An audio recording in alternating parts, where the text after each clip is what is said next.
Chuck. Jerry's here too. Dave's here in spirit. Way to go, Dave. And this is Short Stuff Underneath. That's right. And hey, we want to wish Dave well as he recovers from back surgery. Yeah. Yep, he made it out on the other side, and we're very happy. That's why I said, way to go, Dave. I didn't know if you wanted to leave it unsaid. Either way, I think Dave's happy with it.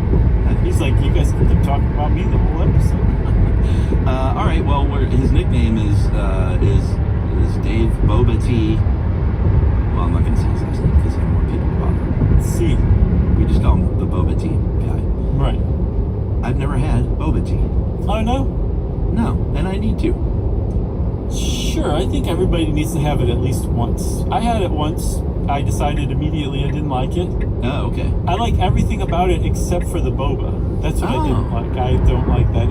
The gelatinous, gooey chewiness of it, I'm not crazy for it. And I can totally see how somebody would go nuts for it. Mm-hmm. But I also see how somebody like me just is turned off by it immediately.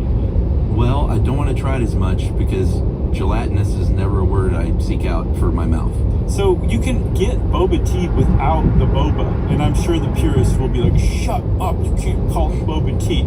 You still can't, everybody, settle down. You just ask for it without the boba, and you will love it, Chuck. It's very sweet and tasty, and there's all sorts of neat flavors that they can put into it, and it won't have gelatinous spheres going down your gullet because you accidentally forgot to chew.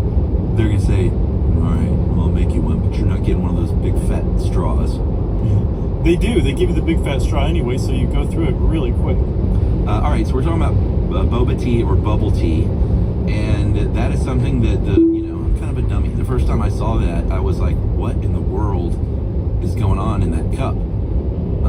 Because, you see what looks like a regular drink, but then you see all these little round pearls inside of a cup, and I didn't know what it was until I looked into it more back then.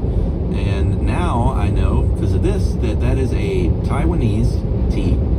And it is, there are a couple of different competing stories on how this came about, because there are two rival tea shops in Taiwan from the 1980s that each say, no, my person is the one who did this first. Yeah, each one claims creation of boba tea initially. And what's weird is the stories are separated by just a year. So the first one is Hanlin Tea Room in Taiwan, and their founder, Tu Sung Ho. The story goes that in 1986, Tu found tapioca balls on sale at the market and said, I'm going to add these to my milk tea. Like, just had this thought, random thought, and from that boba tea was born. Because basically boba tea is just tapioca balls added to milk tea. Right. The other story is remarkably similar. This is the tea house that is a rival of the other. Keep left to stay on Interstate 295 South. If that's correct or not. I'm doing my best. And they said, no, in 1987, we had a 20-year-old woman working here named Lin Su Hu, who had this tapioca pudding. It's called Fin Yan in Taiwan. Mm-hmm. And she just dumped it in her tea and drank it. And that's where it started.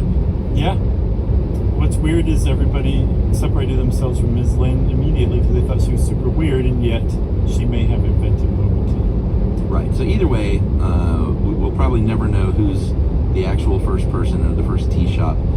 But it was a big hit in Taiwan. Mm-hmm. Eventually came over to the United States in the 90s, starting where now else? keep On the left west to coast stay of on California, Interstate 295 South. Generally in Taiwanese communities at the time.